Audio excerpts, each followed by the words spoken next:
Iran से deal पर digital दस्तखत हो गए। अब नए हॉर्मुज़ खुल गए। जुमे तक बहरी आमदोरफ्त मुकम्मल तौर पर बहाल हो जाएगी। अमेरिकी सदर का ऐलान।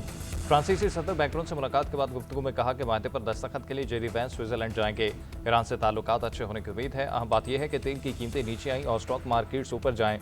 वादों पर अमल से पहले ईरान को पाबंदियों में रिलीफ नहीं मिलेगा। तेहरान के पास अब जौहरी हथियार नहीं होंगे। उधर अमेरिकी नायब सदर जेडी वैंस का कहना है कि अमेरिका की तरफ से मैंने और सदर ट्रंप ने दस्तखत किए। ईरान की जानिब से स्पीकर पार्लियामेंट बाकर कालिबाफ ने साइन किए।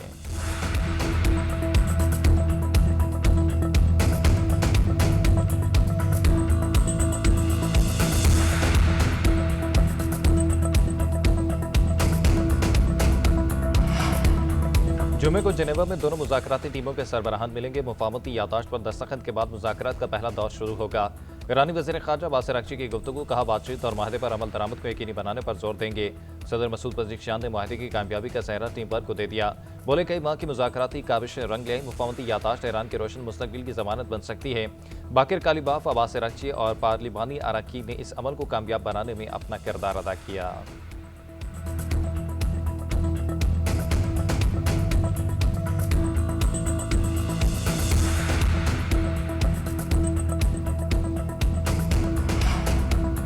जंग की तारीख रात के बाद अमन का सूरज तलू। अमरीका ईरान माहदे पर दस्तखत की तकरीब का मेज़बान पाकिस्तान होगा। तकरीब 19 जून को जेनेवा में होगी। वज़ीर आज़म शहबाज शरीफ की कौमी असम्बली में ईरान अमरीका माहदे पर मुबारकबाद। फील्ड मार्शल आसिम मुनीर, नायब वज़ीर आज़म इसहाक डार और वज़ीर दाखिला मोहसिन नकवी को खराज तहसीन। कहा, यह माहिदा दो मुल्कों के दरमियान नहीं बल्कि अमन मुकालमे और सफारतकारी की फतह है। जंग के शोले बुझाने और क़याम अमन के लिए फील्ड मार्शल ने दिन रात वक्त कर दिए। अमन माहदे के नतीजे में आलमी मुआशी इस्तेहकाम के समरात हर पाकिस्तानी तक पहुँचाएंगे। वज़ीर आज़म ने माहदे पर कौमी असम्बली की गैलरी में मौजूद ईरानी सफीर को भी मुबारकबाद दी। इंतहाई मुस्बत किरदार अदा करने पर सऊदी वलीअहद अमीर कतर, तुर्क, चीन के सदूर का भी शुक्रिया अदा किया।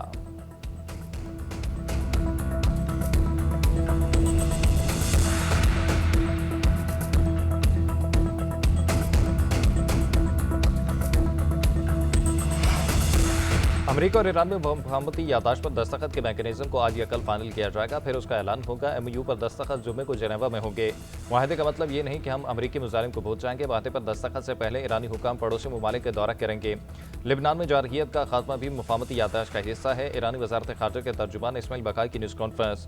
कहा, मुंजमद असासों की बहाली और नुकसानात का हर्जाना मुज़ाकरात का अहम हिस्सा है। अमेरिकी हुकूमत को ईरानी अवाम का भरोसा दोबारा हासिल करने के लिए तवील सफ़र तय करना होगा। अमेरिकी और सिहोनी रियासत की शुरू की गई जंग का ईरान अवाम ने भरपूर जवाब दिया। हम कभी ये नहीं भूलेंगे कि हमने बड़ी तादाद में अपनी क़यादत खोई।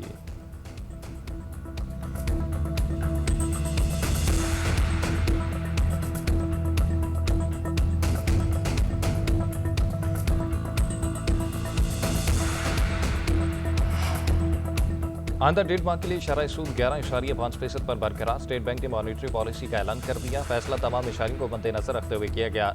इलामी में कहा कि तेल की बढ़ती कीमत के दबाव से महंगाई में इजाफा हो। मशरक़ वस्ती की सूरत हाल से नए मुआशी चैलेंजेस पैदा हुए।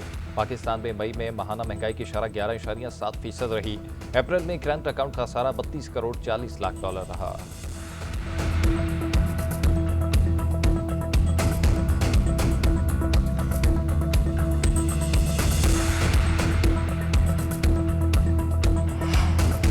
Chairman Peoples Party Bilawal Bhutto Zardari को वफाकी बजट पर तहफ़्फ़ुज़ात। सूरत हाल वाज़ेह होने तक कौमी असम्बली में अपना खिताब मुअख्खर कर दिया। बिलावल भुट्टो को सैयद नवीद कमर की जानिब से बजट पर ब्रीफिंग।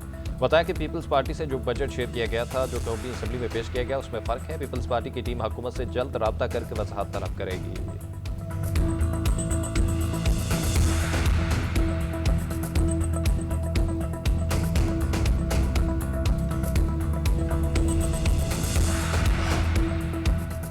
मुहर्रम उल हराम का चांद नजर नहीं आया। यकम मुहर्रम 17 जून बरोज़ बुध को होगी। 9वीं और 10वीं मुहर्रम 25 और 26 जून को बरोज़ जुमेरात और जुमा होगी। मरकजी रुयत हिलाल कमेटी के ऐलान। कमेटी का इजलास मौलाना अब्दुल क़ादिर आज़ाद की ज़ेर सदारत बादशाही मस्जिद लाहौर में हुआ। महकमा मौसमियात के माहिरीन भी शरीक हुए। दीगर सूबाई दारुल हुकूमतों में जोनल कमेटियों के इजलास मुनक्किद किए गए। मुल्क भर में कहीं से भी चांद देखने की शहादत महसूल नहीं हुई।